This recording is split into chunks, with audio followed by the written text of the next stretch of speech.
We'll go ahead and call this meeting to order of the Kinney County Appraisal District Board of Directors.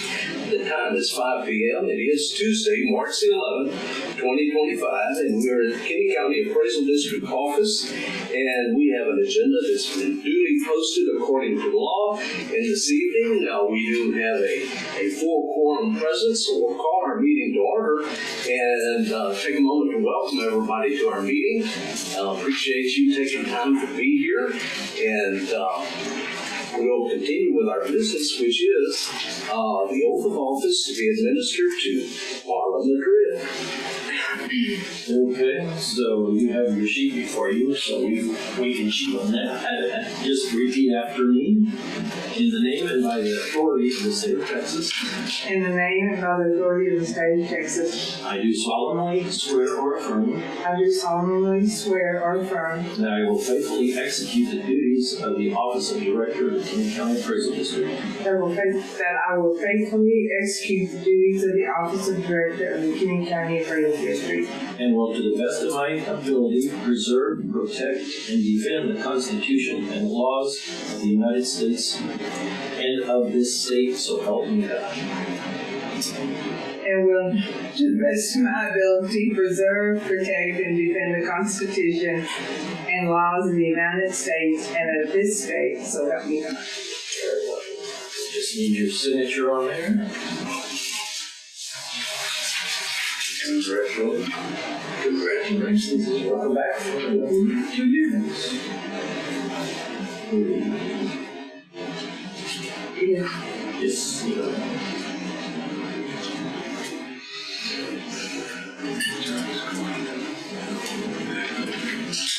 All right, we'll move to item number 3, which is the consideration of the minutes of that January 14th, 2025 public meeting.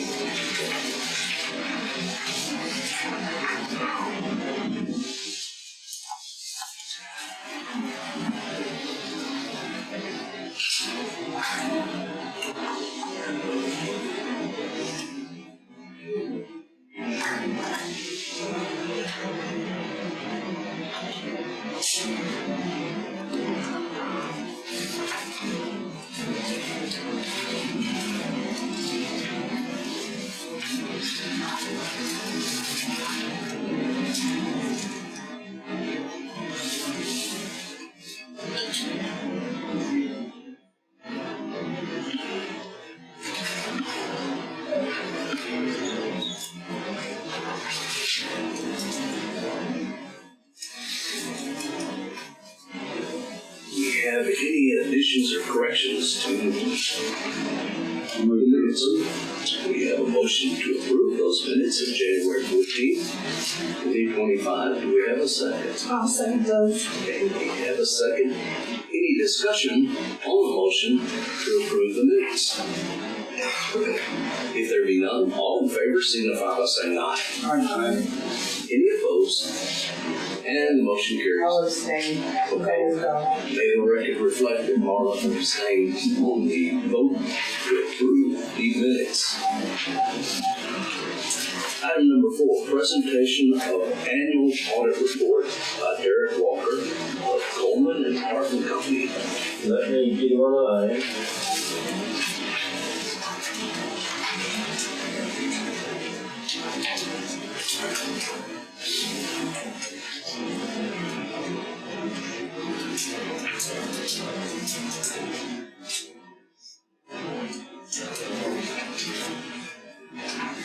Derek, this is Tate. I'm good, how are you? We're in our meeting and you're next up, so I'll put you on speakerphone and then you have the floor. Thank you. Can you hear us? Good afternoon, Derek. How are you all? Fine, and you? Doing good. Wonderful. Just that time of year presented audit, huh? Yes. We'll get it short and sweet, and then we don't want it again? That'll be fun. Okay, alright, it's very informal. If you have any questions, just, stop me and we'll go over it then. I want to start, did you all receive your audit reports? Yes. Okay, so if you look at page 2, page 2 is audit report that is ours. This is our opinion letter on the financial statements. And real briefly, it just states that we audited the district's financial statements for the year ending September 30th, 2024. Did so using accounting standards and principles generally accepted in the United States of America.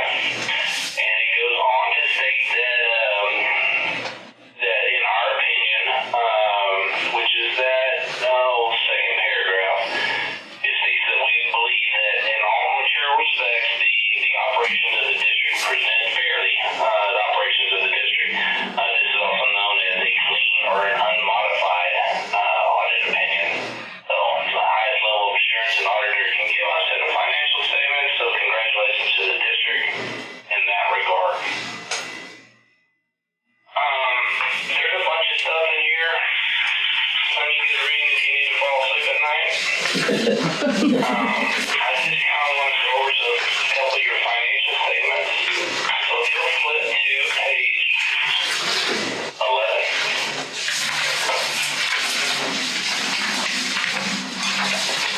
Page 11 is in essence the district's balance sheet for us common people. It's called the balance sheet, but on the flip side it presents the assets of the district, any liabilities that the district has, and then the residual, which is your fund balance. Unique to appraisal districts and collection districts, they do not maintain a fund balance. So your assets and your liabilities will generally agree. So looking kind of what y'all have this year, you can see y'all had cash at hand as of September 30th. And your bank accounts and your savings accounts of $87,340. The agency fund, or what y'all call the tax account that collects and receives the tax money and also distributes out to the district, owed your general fund $4,090. It was a cash flow kind of issue during the period in which your general fund or your main operating account had to move some money over there so that those funds could be sent out to the district. Jumping down to your liabilities, those accounts payable, that just reflects kind of your trade payables, whether it's utilities or whether it's a Xerox lease or whatever it may be. This is what that column has in it. Accrued expenses, that's your payroll liabilities. And then last is your unearned revenue, which is those entity assessments. And I've gone over this before, and I don't know how many new people there are, but when the district has a surplus at the end of the year, they're required to either send that money back to the taxing entities or asset taxing entities. So hold on to that money for any kind of future expenses, whether it's capital, whether it's additions to a building, or whether there's a software program that they have to buy. That balance was $80,864. And that consists of 3 years worth. Starting in 2021, there was a surplus of around $18,000. 2022, there was a surplus of $25,000. And this past year, there was a surplus of $37,000. Any questions on that? Nope. The next couple pages, if you'll turn to your page 13, this is the profit and loss or income statement for the district. Just kind of see where your total revenues this year were $457,000. The bulk of that coming from your entity assessments, your quarterly assessments that the entities pay off to appraise and collect. And then your general expenses, your general government, which includes all y'all's expenses pretty much, was $452,000. You had some principal payments, which include principal and interest on some long-term debt, which is your Xerox leases, of $3,451, and interest payments of $1,043.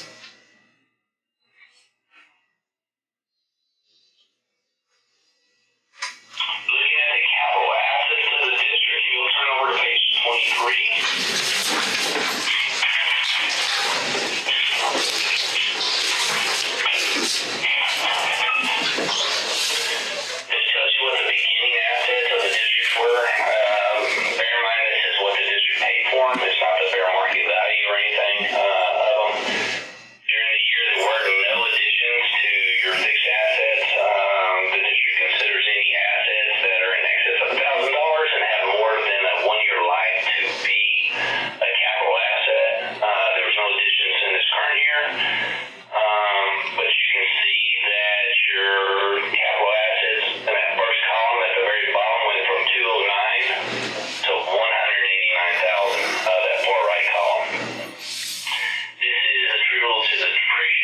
charged.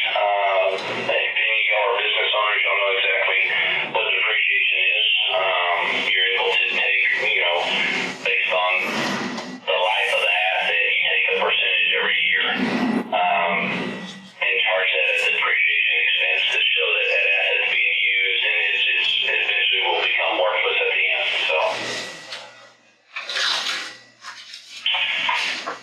Page 23, these are the district's long-term liabilities and note F. You can see in that schedule there's two different types of assets.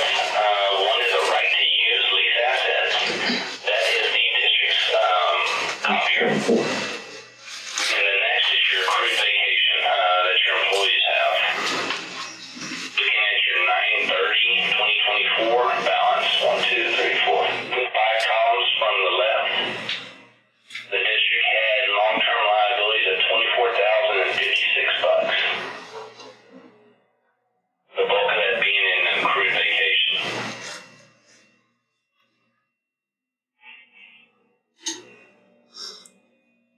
Page 27.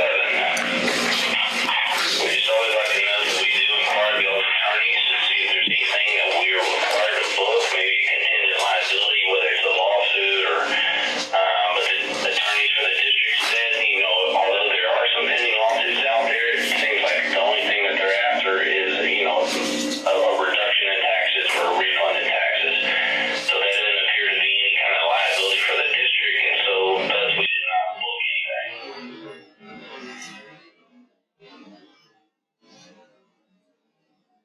Almost there, that's good. You can turn to page 30. This is the district's budgetary comparison schedule for its general fund or its main operating account. That first column represents original budgeted amounts. In the district's case, it did not change its budget. If it did or amended its budget during the year, that would be reflected in that second column, and you can see that the first and second columns are identical. And then the third columns are actual amounts. These are the actual cash in, cash out that went through the district. And so looking at your actual, that's your final budgeted amounts against your total revenues. Total revenues came in $39,000 less than what was anticipated. Your total expenditures came in $39,000 less than what was anticipated as well. And those columns will always agree because of the fact that you do not have a fund balance. Otherwise, your total revenues are more than your expenses. You have a fund balance. This is like I was mentioning before. You need to districts in your situation, you'll never maintain a fund balance. It's either due back to the entities or it's held in that liability account for those changes.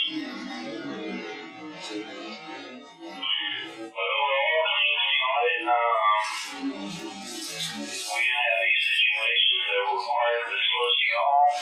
No internal control issues that were required to be disclosed. No budget over expenditures, so all very well on the auditing aspect side of it. Do you have any questions? Any questions?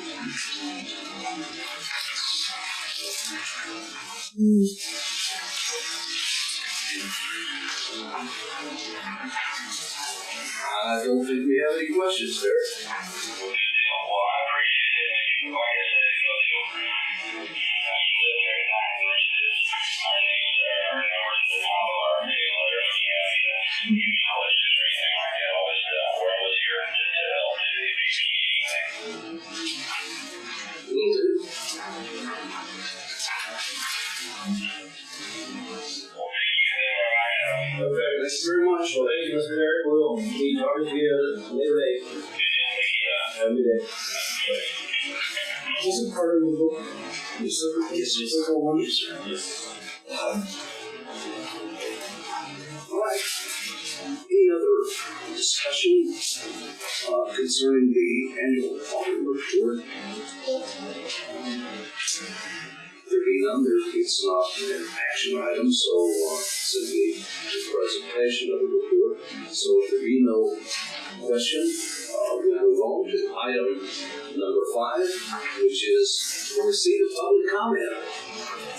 We're glad to have the public here and would invite any public comment.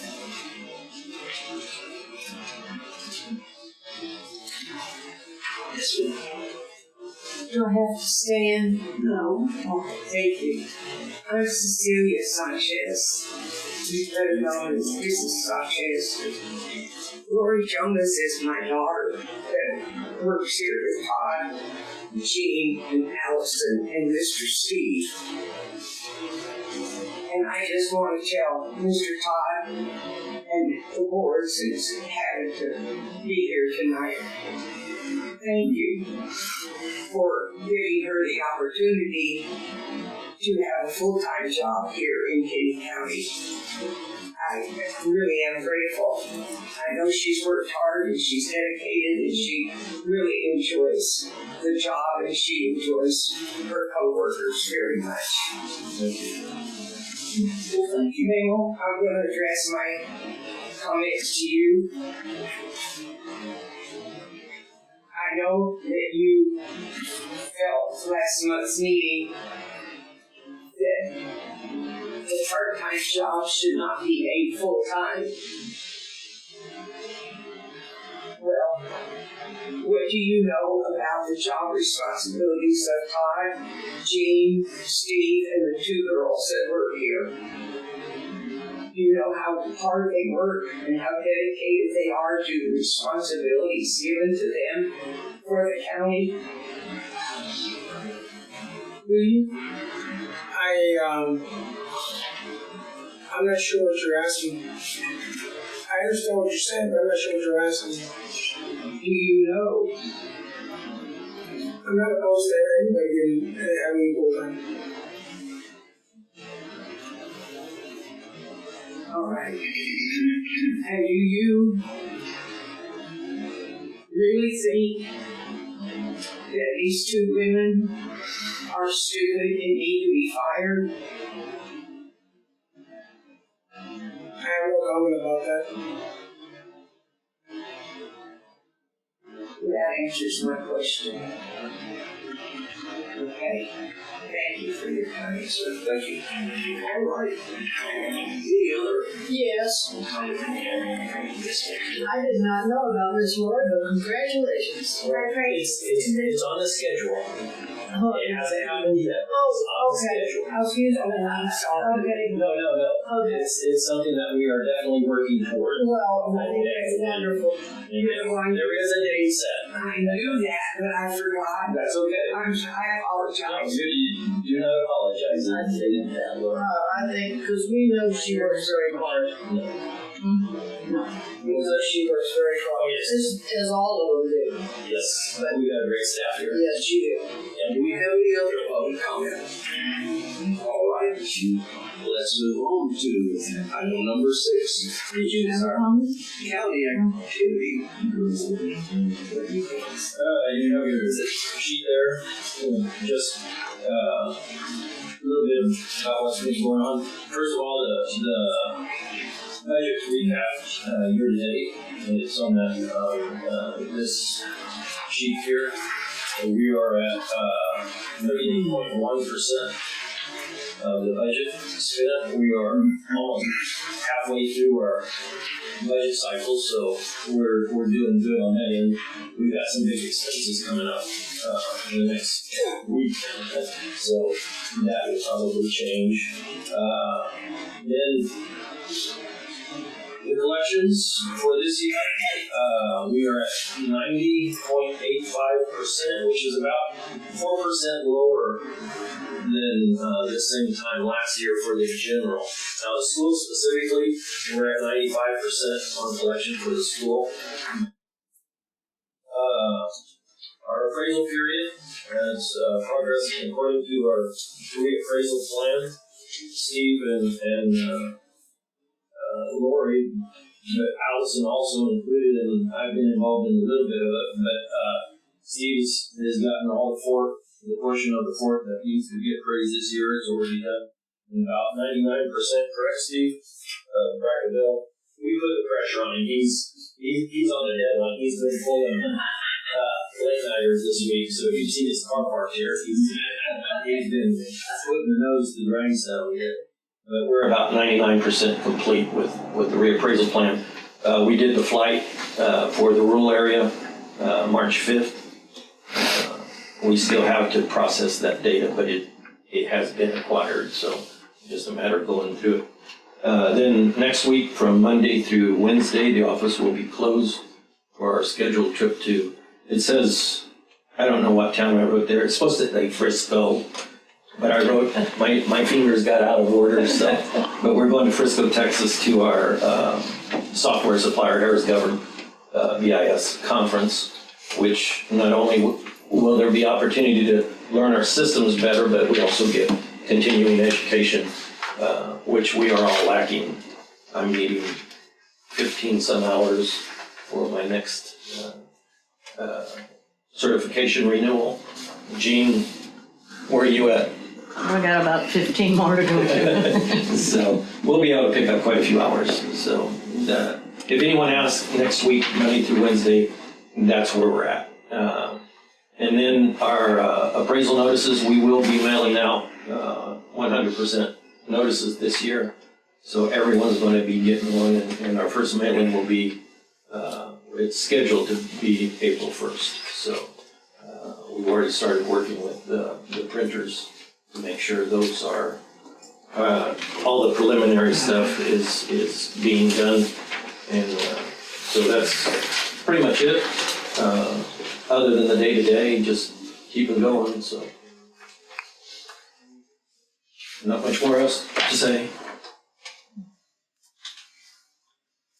Any question or comment on the County Appraisal District Activity Report?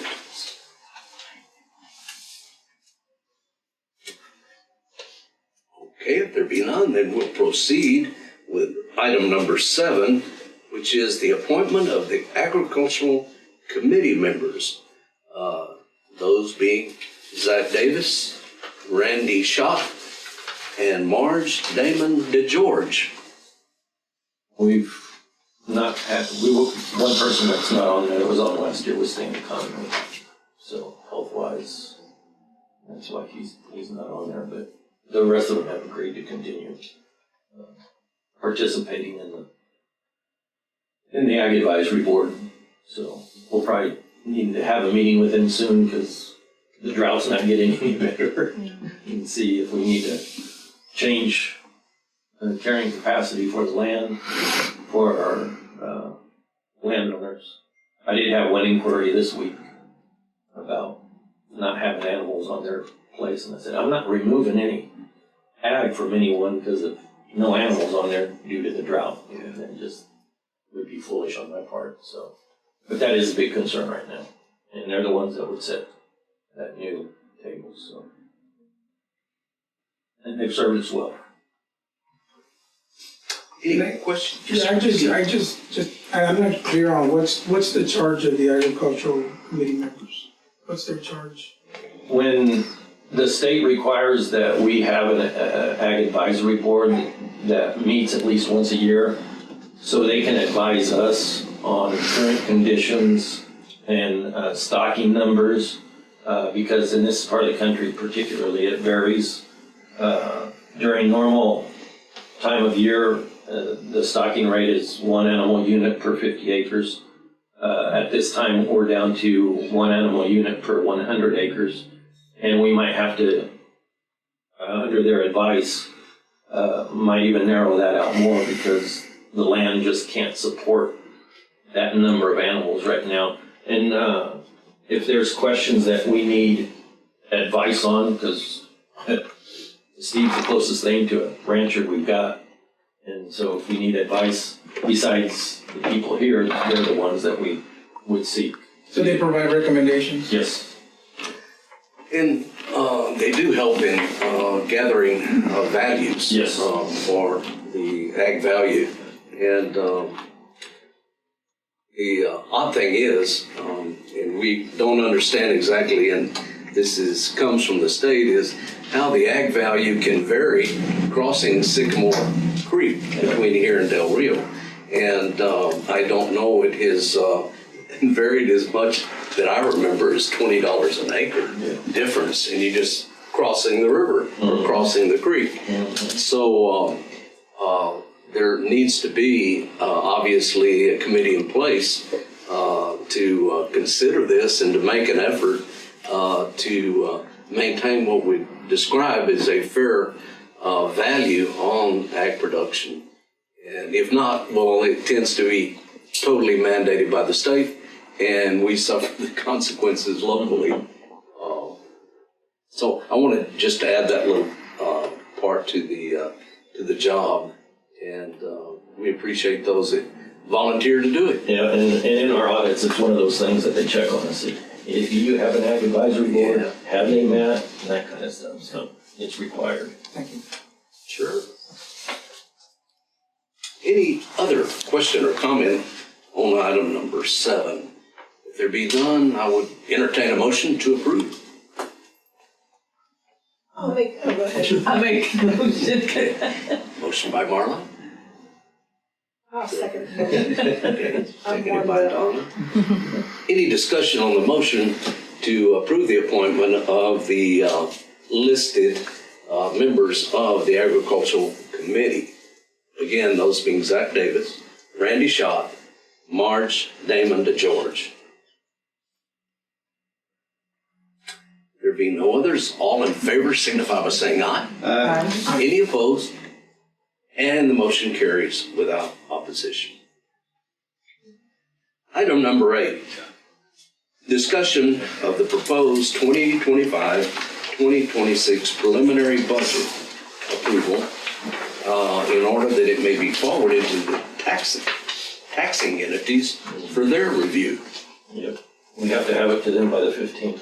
Part of the reason that the meeting got changed also. Oh. So we haven't made any, there were no modifications since we visited it the last time. So it's the same budget, everything is the same.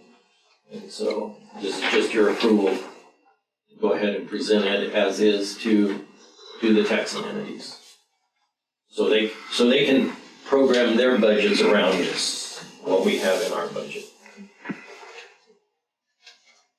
And it has gotten earlier in the year. And reason being is to accommodate the school district's fiscal year, which changed on their fault. It was changed, and it was, I guess it was a 3-month kind of earlier requirement. There's I know it sounds early, we just got 25. That's the reason. July 1, Which unless is, they changed it. Oh, July 1? Okay. Yeah, July. again, it's no problem, but clarification for the public is always good, because I know that it seems very early, but it is, in an effort to give the school district the information they need with the budget team. And the budget hearing is in May. Budget hearing will be in May. Okay. So the item for consideration is the preliminary budget approval in order that it may be forwarded to the taxing entities for their review and consideration. Mr. Chairman, it looked good to me the last time we looked at it. There's not any additions or changes in what we've already reviewed. I'd like to approve this back then, but as I said, consequently, I'm ready to approve, to set a motion in place to approve it as it has been presented to us to be forwarded to the appropriate taxing units. Okay, we have a motion. Do we have a second? I'll second. Okay. Second by Marla. Any discussion on the motion to approve item number 8?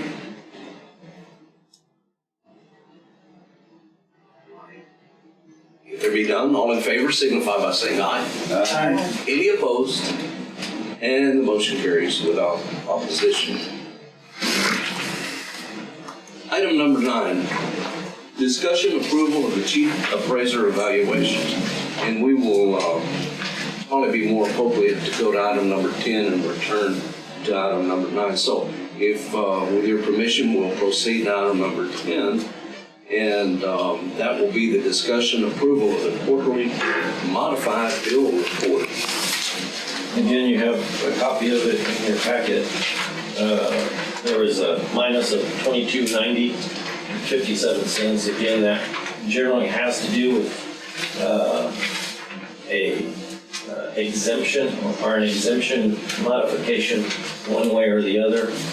Generally, it's in favor of the taxpayer. So it was only $22.90. This $2,290. What is that? It's underneath At the very back of it. So, and everyone needs to sign it.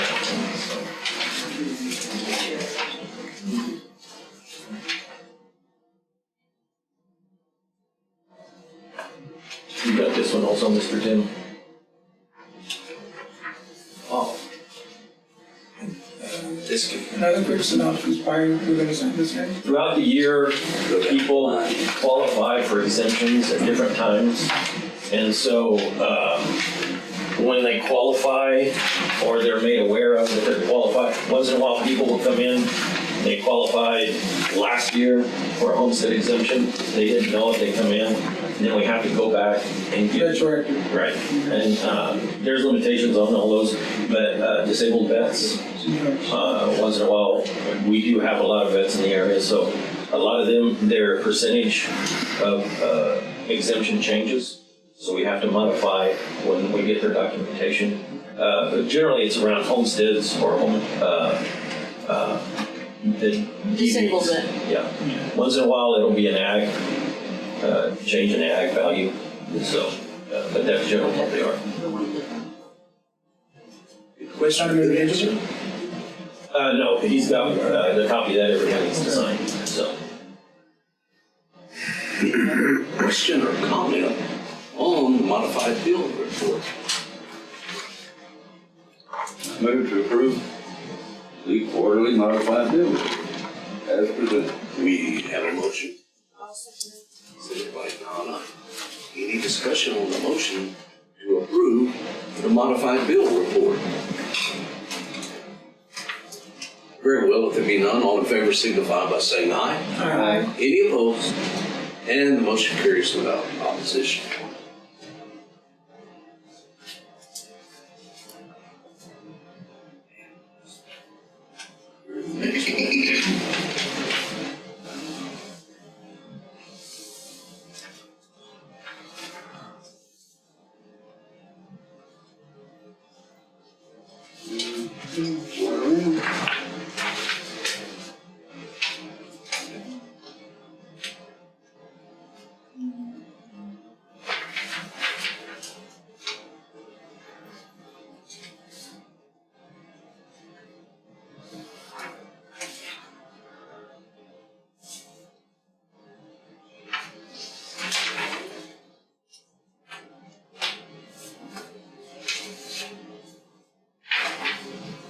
Thank you.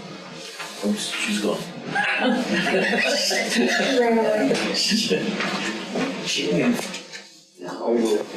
Turn to item number 9, which is the discussion, approval of the chief appraiser evaluation. Inasmuch as this is a personnel issue, we are going to go into executive session, closed session, and we appreciate everyone who came today and participated in our meeting. And you're welcome to return to any meeting, anytime. We'd be glad to have you here. So this time we'll consider ourselves in executive session according to the Texas Open Meeting Act and Texas Government Code, Chapter 551 and Subchapter D and E, dealing with personal matters. So the board will remain here and everyone can take their time leaving. We're patient. If you need to get a snack, we're welcome to We're not running you off. So take your time. But we are. Oh, yeah.